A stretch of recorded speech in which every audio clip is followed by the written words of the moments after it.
theyeshiva.net. We begin today, Be'ezer Hashem Yisborach, a new discussion, a new topic, a new Maamar in Chassidus. As you can open it up, you'll see on the top it says, Beis HaMachdalad, Shabbos Parshas Reah, Mevarchem HaChodesh Elul, Hey Tovshin Yud Beis. This is a Maamar, a Chassidic discourse that was delivered by the Lubavitcher Rebbe during the Farbrengen of Shabbos Parshas Reah, the last Shabbos of the month of Av, which was Shabbos Mevarchem of Elul, of the year Tovshin Yud Beis, which would of course be the summer of 1952. The last few weeks, we've been learning the Maamar of the previous Farbrengen, which was Shabbos Parshas Matos Masay Tovshin Yud Beis, the whole Maamar about murder, shvichas damim, spilling blood, and a person running away into the Ari Miklat, into the cities of refuge, and Adam Arishan with the Eitz Hadas, and everything connected to the two types of lives, the real life, the fake life, the life that tries to make believe it's real, and the life that has true essential substance. That was the theme of the previous Maamar, which was the previous Farbrengen Shabbos Matos Masay Mevarchem Av. So now we learn the next one, which is Shabbos Parshas Reah Tovshin Yud Beis, which is of course also connected to this time of the year. And really, to give just a very brief introduction of a few sentences, this is really a Maamar that allows us to appreciate some aspects of what real davening is.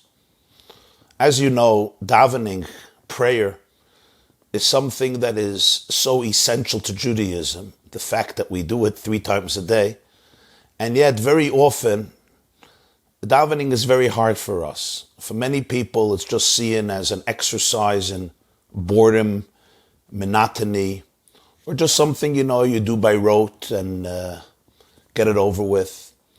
Even those who are not doing it by rote, but they often, on an honest moment, they'll tell you it seems repetitive and boring, and, is it really meaningful? Is it really significant? What are we supposed to make of it? What is supposed to happen during davening? What if you're not in the mood of davening? And every single day, and how many praises does Hashem want to hear from us? And constantly, different types of questions that come up concerning davening. At a very young age. Here, I think this Maamar will give each of us an ability, a possibility to be able to enter into the world of davening and see it from a more wholesome and more soulful, deeper perspective, intellectually and emotionally and psychologically and spiritually.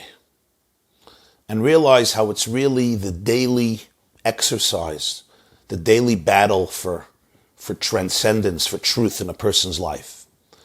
The Maamar doesn't right away get into davening. There's a few introductions. As usual, you lay out the pieces and build the foundations, and then on it, he goes to the next piece. But I'm just giving this very general theme that we're going to be addressing. Let's start inside. It starts off with a pasuk in Shir Hashirim, very famous pasuk that's connected to this time of the year, the end of Av, the beginning of Elul.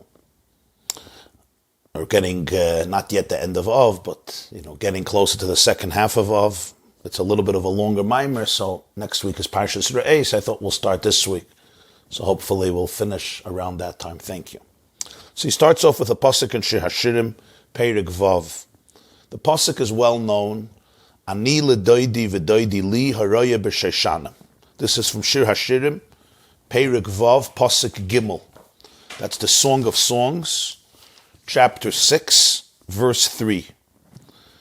And just to give it context, we all know that Shir Hashirim is that unique sefer that Shlomo HaMelech wrote that really covers the deep search and love and relationship between Doidi, there's the lover and the beloved. this young boy and this young girl who he's a shepherd, and he meets her in the field one day, and they develop this connection. And the whole Shir HaShirim revolves around the search for the relationship.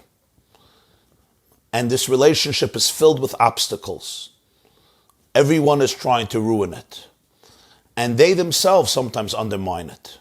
And the whole Shir HaShirim is different scenes, different encounters, different phases in their encounters. Chapter 6 begins with a search. It starts off with these words, and I'm going to quote, so we get the context. Ana hoylech doidech hayafa banashim. Ana pana doidech unavakshenu imach. Where has your beloved gone? Where has your beloved gone? Oh, most beautiful of women. Where has your beloved went to? Let's search for him together with you. That's the question that they ask. They turn to the woman, to the bride, to the young woman. Where is this doidech? Let's go search for him. Where is he? So she says, Doidi yarad laganoi larugas haboisim liris beganim velilker choshanim. My beloved descended into the garden. Arugais haboisim, to the rows of fragrant flowers. He went to shepherd in the gardens and to pluck roses. That's where my beloved went. And she continues, Ani ledoidi v'doidi li haroya b'sheshanim. I am to my beloved. My beloved is connected to me, the one who shepherds, who grazes among the roses, among the rose-like pastures. That's the pasuk. And then the groom starts talking about his bride, about the young girl. Yafe atra yossi kesirtze novik Yerushalayim ayuma kanigdolos. How my love is so beautiful. And he begins describing, different aspects of her life, of her countenance, of her demeanor, of her organism, etc. So this is all, it's deep and it's metaphoric. So these are the words that we focus on. Ani ledoidi v'doidi li haroya b'sheshan. I am committed, I am connected, I am in love with my doidi, and my doidi is connected to me. Doidi is like the word yidid. Yidid is a friend, like a best friend. In Hebrew today we call doid an uncle. Doid really is a connection of deep friendship, camaraderie, affection, love. And it says haroya b'sheshan. So he says v'yadua dani ledoidi v'doidi li rosh tevis elu. So it's a well-known idea. It comes from the Arizal. It says in Reishis Chachma, it says in the Bach, the Bayis Chodesh, that it's the acronym of the words Elul. V'chein soifer tevis daled yudin keneged mem yom shem rosh chodesh Elul vad yom HaKippurim. The opening letters is Aleph, Lamed, Vav, Lamed. Ani ledoidi v'doidi li. And the last letters are Yud, Yud, Yud, Yud, right? Ani ledoidi v'doidi li. Yud is 10, so 4 times Yud is 40. That represents 40 days, beginning with Elul, or Chodesh Elul, till Yom Kippur, which is 30 days of Elul and 10 days of Tishrei. The B'Yom HaKippurim, hu Gemara Slicho Mechilo Kapara Shadeh Avodas HaTshuva the Chodesh Elul. You can ask, something is strange. The acronym of the opening letters is the month of Elul.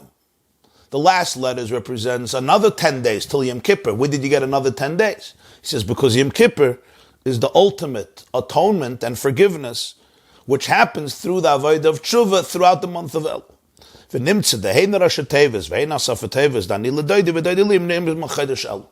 This means both the opening letters and the last letters of this verse, capture or they intimate the month of Elul. Now, Shir HaShirim was, of course, written so long ago. But in Torah, you have codes and remazim intimations of all aspects of Jewish life, especially that the month of Elul and the concept of Elul already began at the time of Moshe Rabbeinu.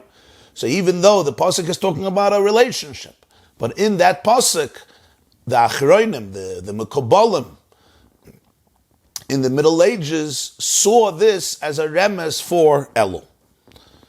V'hinei ha'avoida d'chodesh elu she'avoida satshuvi b'derech halom el mata l'mayla. Now the main avoida of Elul, which is connected to tshuva, is always about ascending, milmata l'mayla. Milmata literally means from below, l'mayla to a higher place. It's about human growth. Shalachein ksiv tchila ani ledoidi v'achkach v'doidi li. That's why the order is, I am to doidi and doidi is to me. The le'el minei ksiv, earlier in Shir HaShirim, this is from chapter 6. If you go back to chapter 2, there's another expression. Doidi li v'ani loi. In Shir HaShirim, chapter 2. Pasuk Tazayin, chapter 2, verse 16. Over there the expression is Doidi li v'ani loi haraya b'sheshanim. Also ends off with haraya b'sheshanim.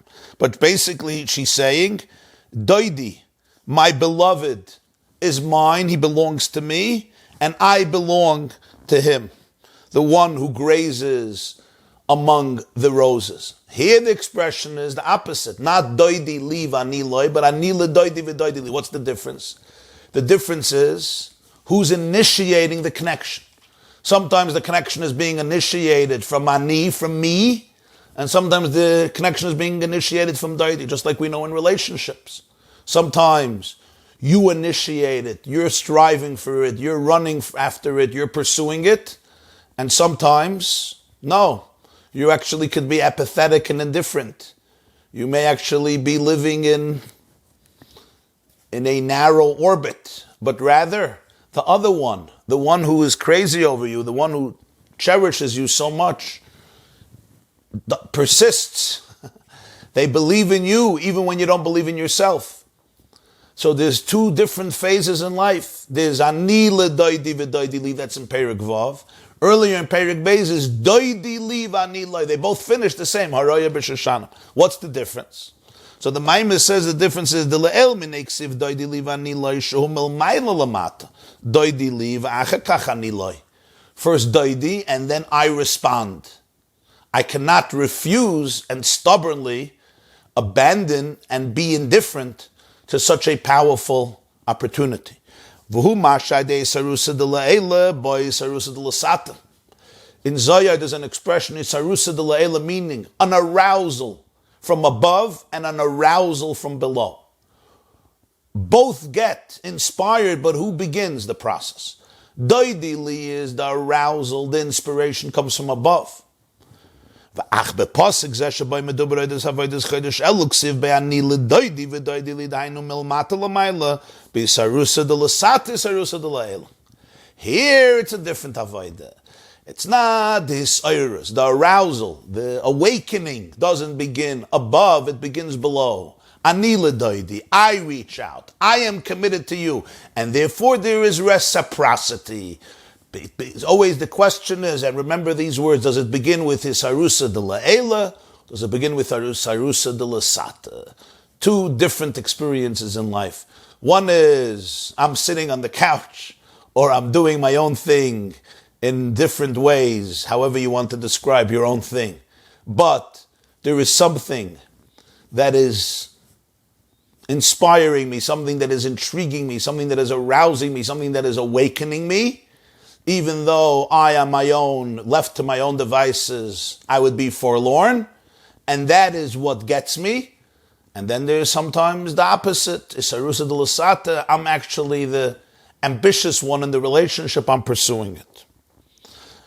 So here, which is a remez, doidi li v'ani loi doesn't have the remez of Elul. Ani ledoidi v'doidi li has the remez of Elul, because it's the avodah of tshuva milmata l'mayla, the person growing, the person traveling upward. It's when the person feels that internal desire and yearning to change, to work on themselves. As we will explain at length. This is just the laying out some of the main points. The end of the pasuk is, who is this doidi? He grazes, he shepherds among the roses.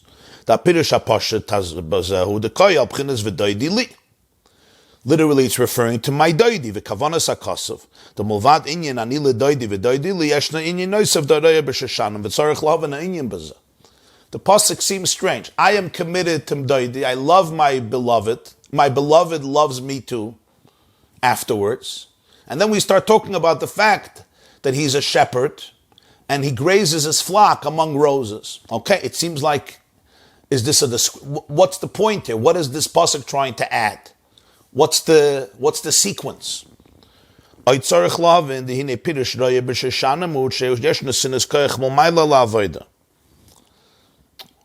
The way it's explained sometimes, Haraya b'Sheshanim represents that there is a heavenly power that's given to me for my avodah, for my work. The kashem shebeparshas inyan Haraya b'Sheshanim u'sharaya tzayna b'mira toiv kach gam beruchni isapirush yeshesh nesinas koyach al avodah. Literally. What does it mean he grazes or he shepherds among the roses? It means he takes care of his flock. He doesn't just take his flock, to places where there's poor nutrition. No, he takes them to the best. He gives his tzayin, he gives his herds krem de la krem, haraya b'sheshanim. He wants them to get the best nutrients. He wants them to pasture among the roses, among the beauty, among the fragrant flowers, where the sheep can feel taken care of. That's Haraya b'Sheshanim. Spiritually, what does this mean? Haraya b'Sheshanim means he takes care of his flock. He wants his flock to have roses. So this represents that Doidi Li, he takes care, he wants the flock to be able to be among roses, giving them the best opportunities, giving them a power for the best life. But here we have to understand, if this is the Pshat, the Mekivan, the Koy kan b'avodas hatshuva, the Chodesh Shel. She milmata l'mayla, the Bechlal avodas hatshuva milmata l'mayla, b'frat avodas Chodesh Shel d'ksiv b'ani l'doidi v'doidi li, v'im kein ma'u inyan haraya b'Sheshanim shemashmar shesh nesinas koyach milmayla. But here we really have to understand, because there's a subtle contradiction. If you're telling me ani l'doidi v'doidi li is about the initiation, the arousal, the awakening that comes from below, it's not the one that starts above. It starts with me. It starts with Ani L'Doidi.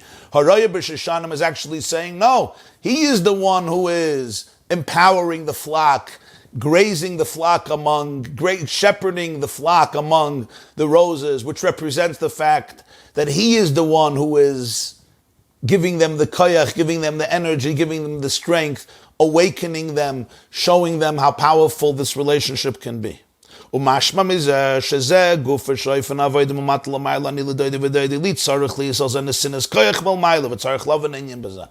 you see that even with the arousal from below, you also need power from above. You also need encouragement and strength from above. It's not completely from the person. We have to understand what exactly is this. So then everything is a sarusa d'layla. In other words, what is really the distinction? If you're telling me that even ani l'doidi v'doidi li needs the haraya b'Sheshanim, you need a shepherd to take care of the shephalach. So then ultimately, what's the difference between a sarusa d'lasati and sarusa d'layla? The beginning of the explanation is the hine b'inyan haraya b'Sheshanim yesh beis pirush. The words Haraya b'Sheshanim, he shepherds his flock among the roses, we find generally two interpretations.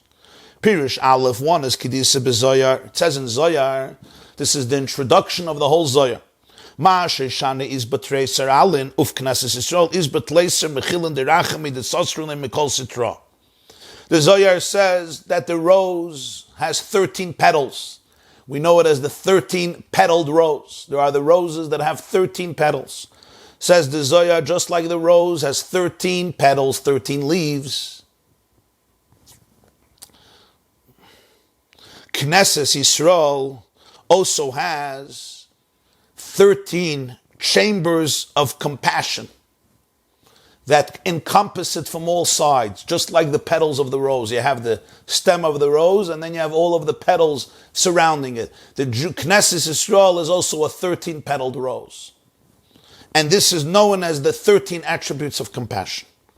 That's the explanation of the Zoyar. What's the significance of shepherding among the roses? He shepherds us among the roses. In other words, we are encompassed like the rose by 13 petals. Or Pirish Beis is another interpretation, also from Zoyar, and it's also in Gemara and Shabbos Lamed. K'maymer Azal, Shoishanim, Sheshoinim b'Torah. Shoishanim doesn't have Nekudas. We read it Shoishanim.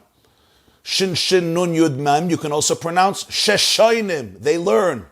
Like Shoina Halachas, right? Kol HaShoina Halachas. Shoina, Mishnah, you learn.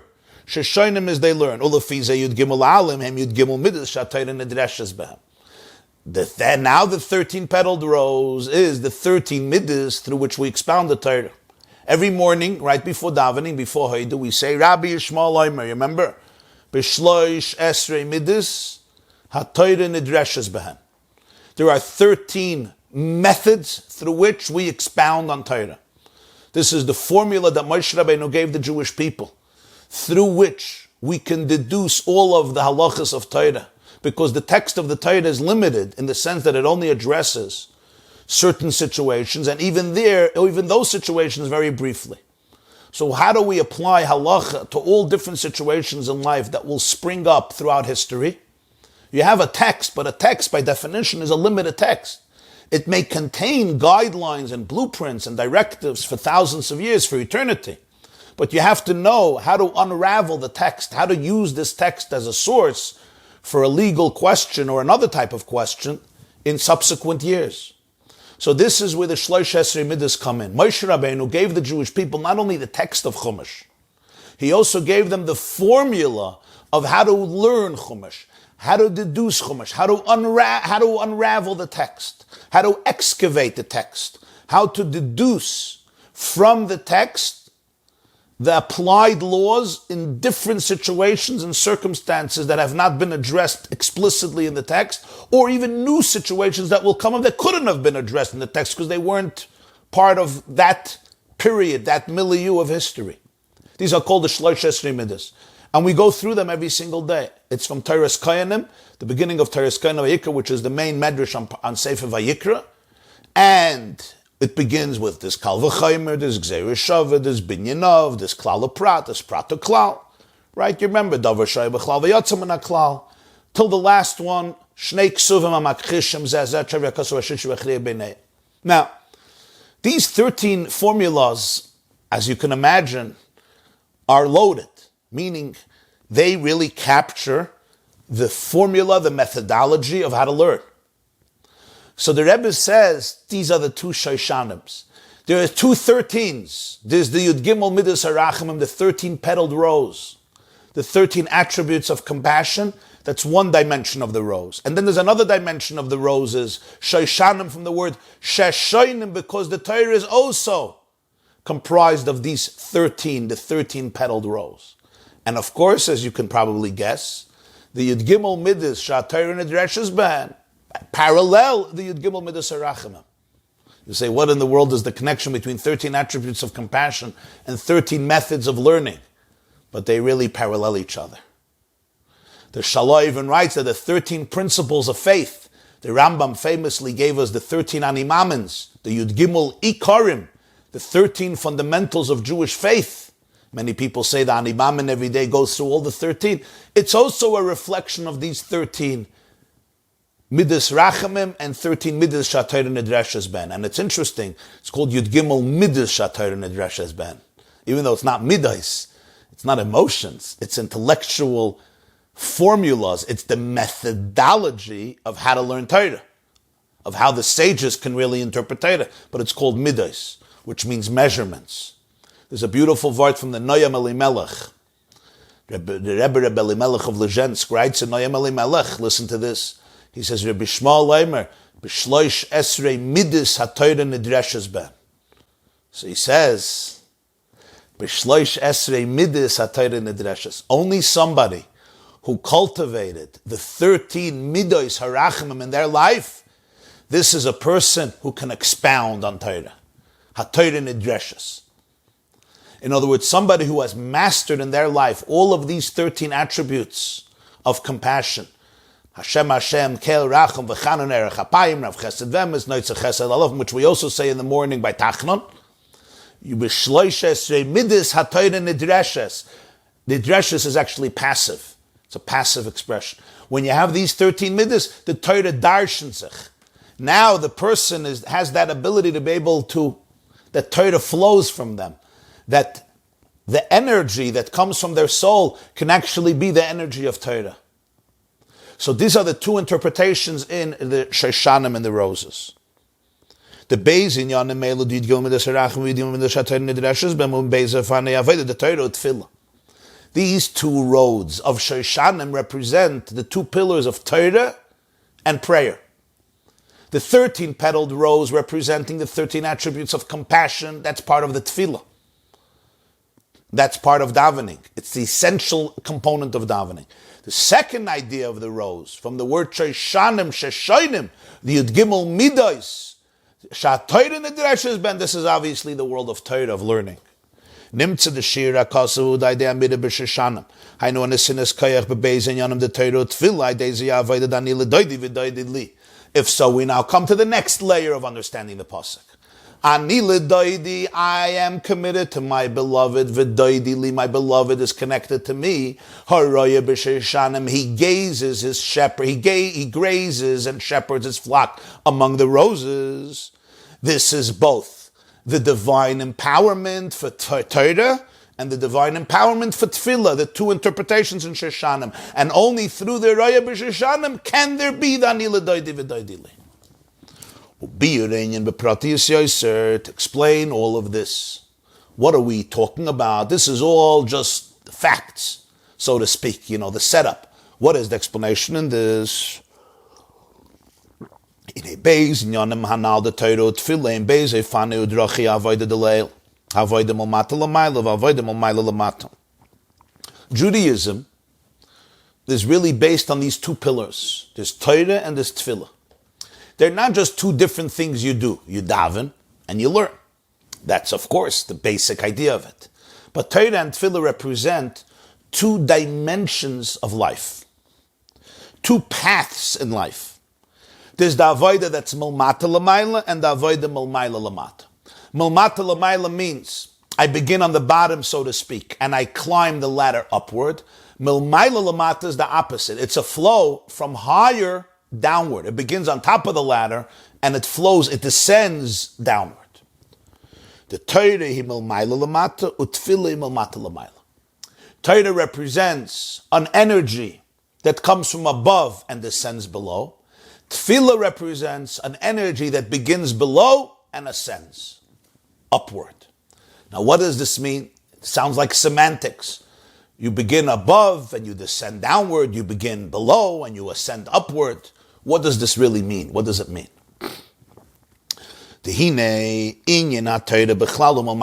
So first, he speaks briefly about Torah, and then the rest of the Maamar is focused very specifically and in nuance and detail on Tefillah. Torah is milmayla l'mata, the Mashi Yisrael kiblu es ha-Torah ba'ofen the Matan Torah. The time we got the Torah, it's called Matan Torah. It's not called the Yom Tov of Kabbalah ha-Torah. It's the Yom Tov of Zman, Matan Torah saying. Hashem gave the Torah. It represents a gift from above that was not initiated by the work of those who did it, which is like a gift. You give me a gift is not a wage. A gift is a bonus. It's a special gesture. In other words, it's a matan Torah, it's a matana. It's something that's not coming from the one who received the gift. It's a gift. When the Jews were in Egypt, they were submerged in the 49 gates of impurity, as the Chazal tell us.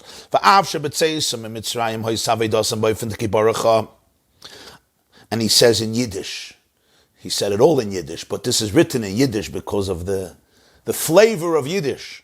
As sie sind entlaufen von Mitzrayim, nicht gucken, die auf sie Matzev, und nicht hereingegangen in kein Shakle V'Tarya mit der Sitra Achere. Even though the Jews left Egypt and they ran, it says, Ki Barach Ha'am, the Jewish people ran. You remember we discussed this at length before Pesach. And we learned then the Maamar Matzah Zutov Rishayim Beis from the Rebbe Rashab. We discussed the idea that they ran, they fled. In other words, what does it mean they fled? Fleeing means that if you don't run away, you get stuck. I can't walk, I have to run. Why do I have to run? Because if I walk slowly, I may never leave. I have to actually run away. You say, I ran out of this situation. I ran out of the house. Why do I have to run out of the house? Because if I would stay there, it could be very dangerous. I ran out of this toxic relationship. I ran out of this deal. I ran away from this place because it's a dangerous place to be in. Even another minute. If you stay, you may stay forever. So you have to run. So the Jewish people, to their credit, ran away from Mitzrayim. What does this mean? It means irrelevant of their situation. They did not allow themselves to become entangled with their sitra achera. Shakla v'tarya means you get into a debate. You say this, I say this, you say this, and this happens in our mind. You ever do this? Your mind starts giving you a thought and you start arguing with the mind. Oy, oy, oy, oy, oy. The worst thing, that's exactly what your toxic thoughts want you to do. Get into an argument with me. You know why? Because your toxicity doesn't even have to win. It just wants to keep you in the loop of this debate. Chevra, know what I'm talking about? Something happens in the morning and your mind starts racing and giving you thoughts and ideas, so you start arguing with it. No, it's not true. No, it is true.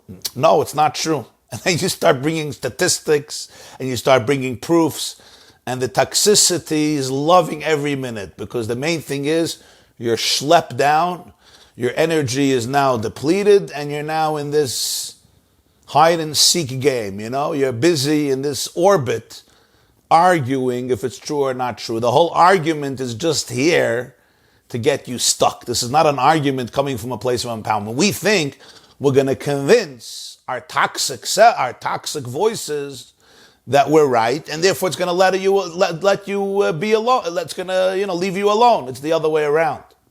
So what's the avodah? Ki baracham. Sorry, I can't engage you. I see you. I observe you. But I really can't engage you now. It's not going to work that way. And it's not easy to do, because Mitzrayim lures you in. Come on, let's talk for another few minutes. This is one of the first steps of real spiritual growth. And each one of us has it in our own life. I mean, you have to find this in your own life, but it's probably not so hard to find in your life. Let's say something will happen in my life, and I will perceive it as a failure, and I'll feel very bad about it.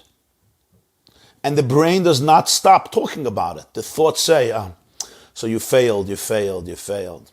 And then, no, it wasn't so bad. No, it was pretty bad. No, it wasn't so bad. No, it was pretty bad. No, I'm more mature. These things don't really affect me. Oh, they do. You were a real failure. Oh, why am I even doing this type of work? Yeah, because you're an idiot. No, I'm not such an idiot. Oh, but somebody just sent me a text. It's a nice compliment. Oh, so I'm not what does that person know? That person is also an idiot. Do you know how the brain does this? You could sit like this for 2 hours. You could sit like this for 5 hours. You could sit like this your whole life. You're in an argument with Para. You're in an argument with Mitzrayim. Mitzrayim is addiction. Mitzrayim is confinements. Mitzrayim keeps you stuck.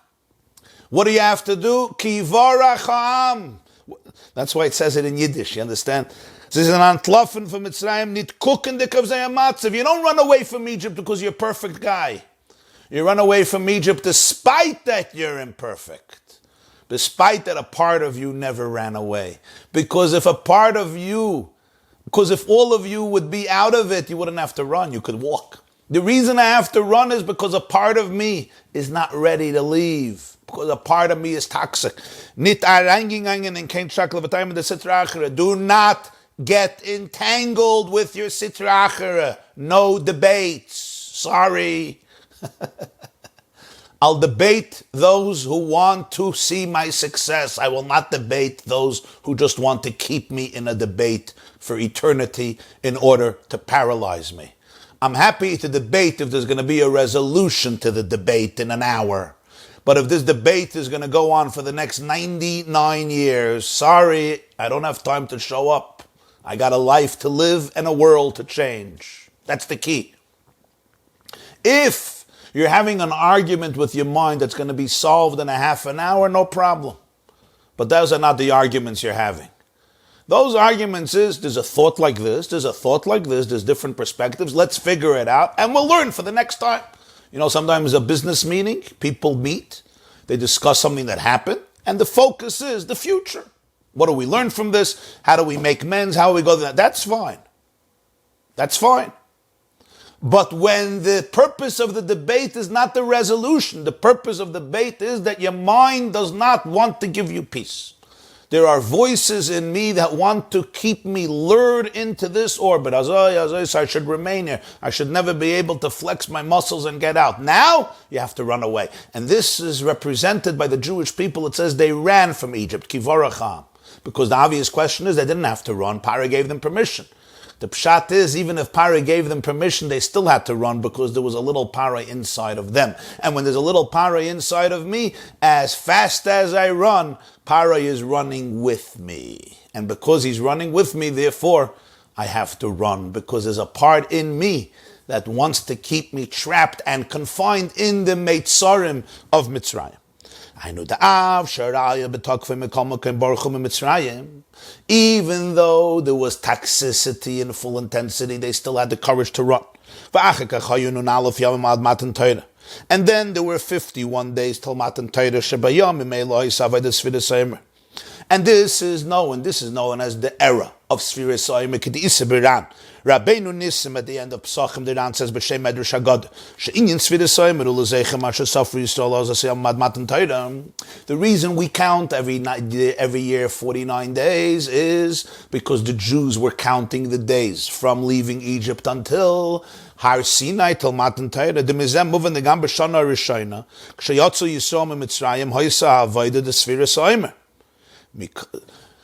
This means even the first year there was the Avodah. They were looking forward, they were anticipating. So why do you say it was just a gift from above and it didn't have to do with their own Avodah? It was just something that came from above. That's not true. They ran away from Egypt. They have to run away from Paro. This was an active decision that was emotional and psychological and spiritual. And then they counted 49 days, which means they were growing into it. They were preparing for it. They were anticipating it. It says that's all true. It's still called Matan Torah. Not Kabbalah Satayra. Zman Matan Torah Sein. Mikol Makom Hagili de Matan Torah B'chinas Matana Dafka. After all their work, Matan Torah is defined as a gift. V'hu mishum shagili de Matan Torah hoyer shaloi l'fiyerech havedasam klal. Because what they got at Matan Torah was something that was completely not comparable with what they put in.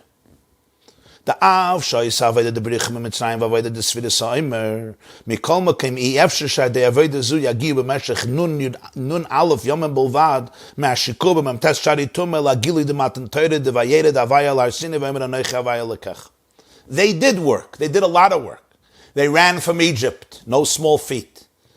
They prepared for 49 days, which we call Sfiras Ha'omer, no small feat. But from this work, you cannot reach in 51 days. You cannot transform yourself from being submerged in 49 gates of impurity to a revelation of Matan Torah where Hashem comes down on Har Sinai and says, Anochi Hashem Elokecha, face to face, I am your God. So therefore to say that the Avodah of Sfiras Ha'omer and the Avodah of Kibarach Ha'am is what brought Matan Torah. It's like when I put in my work and I get a wage for what I did. Here, the wage is completely transcendent, way and above the work that I put in. It's a completely different experience, completely from above. So after all the work I put in, it was not possible that in such a period of time, there should be such a metamorphosis to be able to say, now we are really ready and open for Matan Torah. That's why we call it Pesach. Pesach means to jump, to leap over. Leap over, why is that the name? It's a strange name, Pesach, leap over, jump. Hashem jumped over the doors. Like, what's the concept here? The concept is, there's something called walking, which is gradual growth. We call it incremental growth. Step by step by step. You're climbing a mountain. You go on a hike, and you're climbing. You go step by step by step. And it gets steeper, and it gets harder. And ultimately, you come to the top. There's a concept called leaping. Leaping means I leap over huge spaces, geographical spaces or spans of time that usually incremental growth would require much, much more time, much more mental work to be able to get to the top of the mountain. But here there was a leap that in 47 weeks, a nation of slaves who for hundreds of years were not independent people. They were slaves on every level, physically and emotionally and psychologically. They were completely submerged in the life of slavery with tremendous persecution to the point that their whole freedom was taken from them, and in such a short period of time, they should be able to stand at the mountain and experience, not just see, experience the divine revelation of Anochi Hashem Elokecha. This is not something that you could say is a wage that came as a result of my work. As much as I put in the work, there was something here that was absolutely fantastic, a nuclear revelation completely beyond the capacity of the human to deserve it through his or her efforts. That's why we call it Matan Torah. At the end of the days, it remains a gift. What we're saying here is that the concept of Torah is one that comes from above and it descends downward. But it's essentially something that begins above.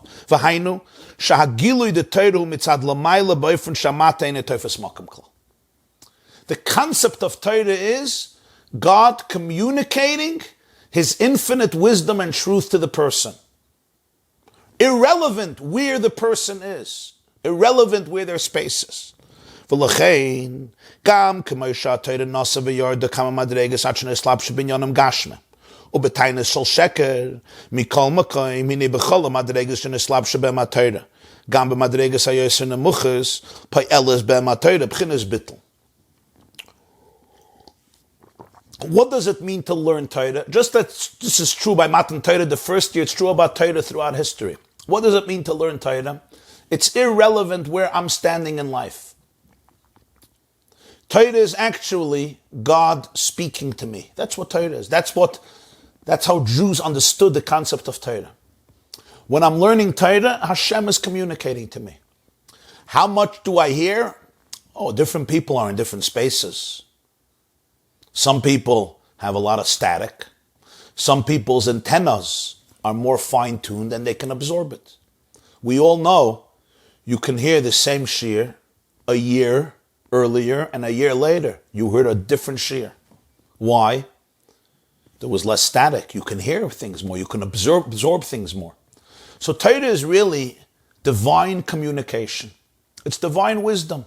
Wherever you are in the world, wherever I am, it's really inviting me into a relationship, even if I am just idle and undeserving and really in not such a good space. Torah is God sharing his truth. That's what it is.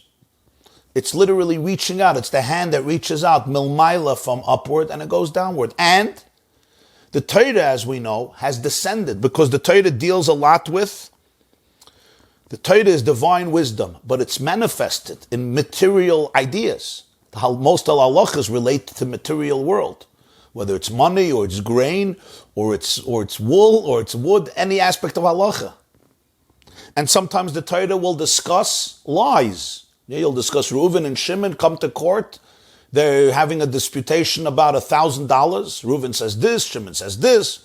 One of them must be lying. How do we figure out who's the liar? Do we make an oath? Are there witnesses? Is there a migui? So the Torah is l'cha'ira dealing with the nitty-gritty of human corruption. Still, any level it addresses, even when it addresses lies and deceptions, Torah brings in a bittul. It's the divine perspective on the situation. In other words, the Torah it talks about corruption, but it never becomes entangled in corruption. It remains pure. The bittul that it brings into the world is not only bittul ayesh, it's a bittul atzmi. Meaning the agamshin is slapsha binyanim tachtoinim beyoyser mekol makom ayesh sha'atoyre bebchinas gilui milmayla. Ba'efen sha'amate in a teifes makom klal l'chein hi pei elas bechol madrega shen is slapsha ba bittul atzmi. Because the Torah is a divine revelation, and in a way that it doesn't consider where the person below is. Therefore, wherever it arrives, it introduces that bittul, that complete, pure, godly perspective. An example for this would be the manna from heaven, bread. The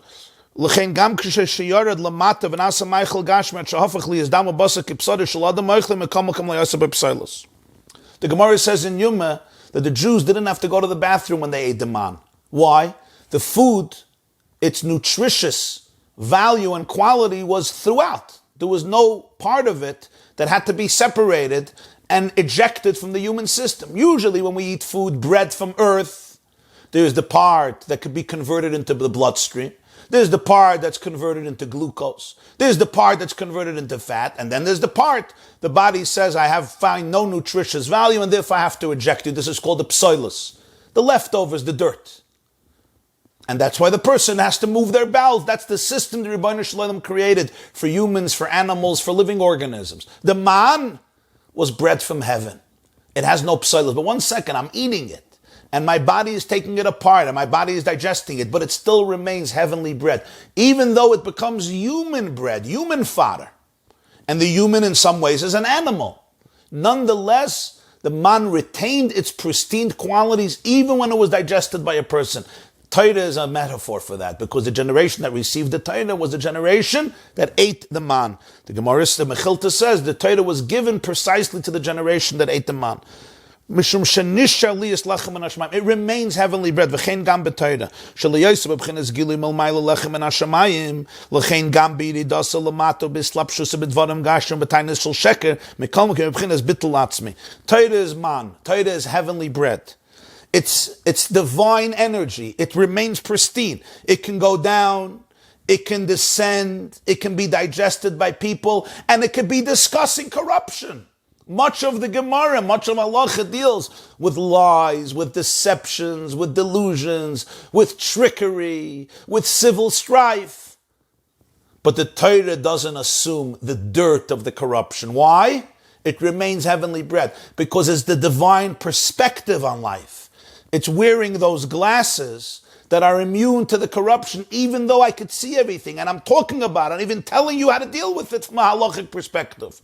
But the Torah remains untouchable. It remains pristine even as it comes down. So what do we mean Torah is Momayla Lamata? Not just that it, came down on a ladder, it started upwards. It means it always remains above even when it comes down. That's what Torah is. Torah is God inviting you to his classroom. You want to hear my lecture? Come here. You may be able to hear it. You may not be able to hear it. You may be too toxic to hear anything. You may be too confused. You may be too bewildered. But wherever you are, you could listen. And even if you're not going to get it today, you may get it tomorrow. And even if you're in a difficult place, you're hearing words that are not defined by your condition. Rather, they are defining your condition. That's what Torah is. That's the gift of Torah. The gift of Tefillah is the exact opposite. The gift of Tefillah is all about your condition. The exact opposite. Torah is Hashem invites you into his classroom. Look, listen. We'll talk about everything. I'll talk about where you are now also. But I'm not going to get entangled by you. It never gets defined by you. You don't define it. It defines you. It's lechem and hashamayim. The idea of Tefillah is the exact opposite. The idea of Torah is milmayla lamata, and even when it comes down lamata, it remains mayla. It remains pristine. It never gets dirty. It never gets corrupt. It never gets psoilus. There are people that can use Torah in a wrong way, but that's already their own manipulation of it. But the Torah itself remains pristine. The Gemara says in Brachas Chav Beis, Torah is not makabel tumah. It's like fire. Tefillah is the exact opposite. Tefillah is, I bring in my stuff. My baggage. Tefillah is the exact opposite of Torah. Tefillah is milmata lamayla. Tefillah is, I'm the one who's presenting. Which one is more important? Each one is indispensable to life. There's the opportunity in life to be able to hear truth. Wherever you are, just to hear truth. You'll get it, you won't get it. You're mixed up, you're confused, you're abused, you're traumatized. Okay, you'll get a little bit. But you hear it, you get to hear truth. You get to see a sunrise and a sunset, even if you're busy, even if you're not in the space where you can appreciate it. But you get to see heaven. You get exposed to a truth that transcends you, that is very healthy. It's very vital in life. That's Torah. Milmaila lamata, and it remains lamaila. It opens you up to the world of lamaila, to the divine lenses on the world. That's what Torah is. Exposure to God's lenses. Tefillah, we're going to see, is the exact opposite notion. Tefillah is, God says, now let me hear what you have to say. What's going on in you? Tefillah is where I bring in my issues, my limits. The more vulnerable, the better. The more messy, the better, because the more real. I don't mean the more messy you are, the more better it is.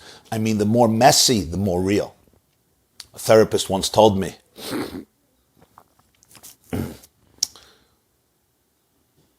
I asked him, do you know in the first session if it's going to be successful or not? So he said something very deep. He said if the patient has the answers in the first session, if he knows too much about his life, if he has it figured out, it's not a good sign. If he's all over the place, it's a complete mess, it's a pretty good sign. Because it's not controlled. So it's two very opposite notions, as we will see in the continuation of the Maamar, which we will resume, Be'ezer Hashem, Thursday, 7:30 a.m. I'm going to take a few questions now.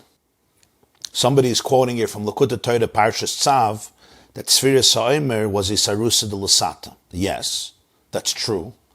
But that's what this Maamar is saying. As much avodah that there was in Sfiras HaOmer, to say that in 7 short weeks between Pesach and Shavuos, Jews were ready for Matan Torah, and that Matan Torah was like a wage that I earned through my labor, that's not the case. Ultimately, there was something so beyond them that as much work as they put in, which is important and vital, because without that work, they couldn't have even been present. You have to put in work, even for Torah. You got to show up. God could lecture all day. If you don't show up, you won't get anything. I have to show up. I have to remove myself from some static. But as much as I remove from myself, I'm not really deserving of this type of revelation, meaning I'm not there yet. Not deserving in the sense that he wants to give it to you. You're wonderful, but it means I'm not deserving, meaning it's beyond me. I would have never reached it with my own kalim. With my own brain power, I would have never reached this truth. How do you know you're learning real Torah? How do you know you're learning real Torah? How do you know you're sitting at a real teacher of Torah? How do you know the message is a real message of Torah? This is always the principle. The principle always, the cardinal principle is I hear something or I read something and I know that I didn't deserve to hear this. I didn't deserve it. What do I mean I didn't deserve it? It was something that, it's something beyond me. It's something that transcends me. It's something that I say, wow, this is a gift. If not, I didn't get the Torah of it. It's not just, I worked hard, okay, I came up with this idea, When are you touching Torah? It's man, it's heavenly bread. And I'm like, wow, that was a gift. That was a divine revelation. That's what Torah is. On every level, that's what Torah is. Now, I know some of you don't know what I'm talking about. I know that. But you'll understand. One day you'll understand. Just listen. That's the point. You have to listen. You have to show up. Show up. You want it. You know what people come to a shir. They want to understand everything. They want it to change their lives. It's not Torah. You have to show up. You have to listen. Sometimes it's good to listen and not understand the word. Better than understanding. Because understanding means you probably didn't understand. And not understanding, at least you understood. You understood enough that you didn't understand. When I understand, sometimes it's the worst thing because I reduced it to my own limited experience, which is probably not even true. I took heavenly bread and I turned it into carbs. If it remains heavenly bread, there's something startling about it. There's something beyond about it. That's exactly what you want. And the more you show up, the more you'll get it. But in Torah, when I learn Torah, there's always something there's a shakar. There's a transcendent energy. There's something that's above my vessels, above my faculties. Now you might say you never heard such Torah. Okay, you may have never heard Torah. You may have only gotten earthly bread, not heavenly bread. When you hear real Torah, it's like, I remember we once learned a Maamar Shabbos morning and look at the Torah. There was a person sitting there, talented person and an educated person, and a person educated in spiritual disciplines and in philosophy and also in many psychological schools of thought. And he came over to me after the shir and he says, I want to ask you one question. So I thought he was going to ask, something pshat. He said, how did Alter Rebbe know this? Where did he get this from? He had a secret book somewhere in a cave. Where did he get this from? I saw that he understood. I saw he understood this is a different energy. It's a different energy. It's called Elokus. It's called divine energy. Now, I know that some people hearing what I'm saying, like, what is he talking about? I don't know. I learned Aleph Beis, I learned Chumash, I learned Mishnayos, I learned Gemara. Yeah, they explained the Pasuk. They told me that God said the Pasuk. You didn't have access to Torah. You had access to information, to data, which is also Torah. Access to Torah means access to heavenly bread, something that remains heavenly. By definition, it always sweeps you off your feet. Tefillah is the exact opposite. Tefillah is, I bring me into the relationship. I don't suspend myself. I bring me into the relationship. Next question. The Torah can be divided in several ways. Part of Torah is our relationship with Hashem. Part of Torah is our relationship with other people. For sure, Torah has many parts. Torah has parts of relationship with Hashem, a relationship with other people, and all of the halachas. Whatever part of Torah you're dealing with, Torah is a Gilui Elokus. That's what it is. Very hard to keep going when you're confused. Please give chizuk to keep us going.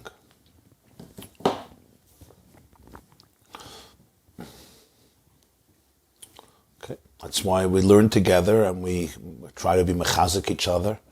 And every time a person learns, you're lifting up, you're opening up your antennas to hear something. And the most important thing is to show up and to hear, to actually hear, to listen. And to listen is not easy. To listen to it says in Taz, we say every day, Baruch Hashem l'keinu malchim shebachar banim v'kolam v'naslon Baruch Hashem noisein haTorah. What's Noisan HaTorah? He gives Torah. He doesn't give, he gave. Nosan HaTorah. We say Noisan HaTorah Lashon Hova. Because the Jewish perspective of Torah is that it's always given. The Baal Shem Tov once said an amazing thing. He said, Matan Torah, we said in Veschanan, Kol Gadol V'lo Yosef. One of the interpretations is the voice never ceased. He says, Matan Torah never stopped. Matan Torah never stopped. Matan Torah continued and continues. So what's the difference between Sinai and now? We stopped hearing. Or we stopped listening. Torah is always being given. Noisin HaTorah, right now he's giving Torah. Matan Torah is happening right now. You say, really? So why am I on Zoom? Why am I not at Mount Sinai? You are at Mount Sinai. Your couch is part of Mount Sinai. Your dining room table is part of Mount Sinai. We're at Mount Sinai. I stopped listening. I stopped hearing. That's the only difference. Matan Torah continues. The communication continues.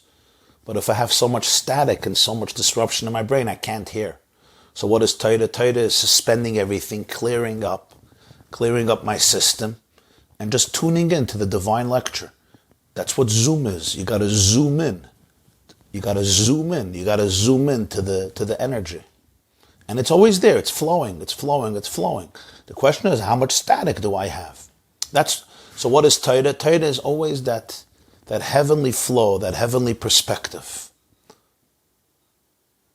It's that ongoing, talk. We have talk shows, right? They talk. Matan Torah is God's communication to the world. And we are privy to be able to open up a sefer or open up our ears and hear it and read it and perceive it. Wherever we are in the world. Sometimes I'm in the dumps. I could still hear it. I'll hear it in a different way. No question. Depends where I am. That's how much I'll hear. But I'm privy to hear it. And whatever I'm hearing, if I'm hearing the Torah of it, it's always something that is essentially transcendent. It's not something that I could have got on my own. I can't. Yes, every person is mechadish, every person has what to contribute, every person sees more in Torah, but essentially there's something at the core of Torah that is transcendent, and then I can add my piece, my creativity to it. That's my chiddush in Torah. V'sein chelkeinu b'sorasecha. Chevle, have a beautiful day. 10 o'clock Rambam. Hatzlocha Rabo Muflaga. Stay connected. This class is brought to you by theyeshiva.net. Please help us continue the classes. Make even a small contribution at www.theyeshiva.net/donate.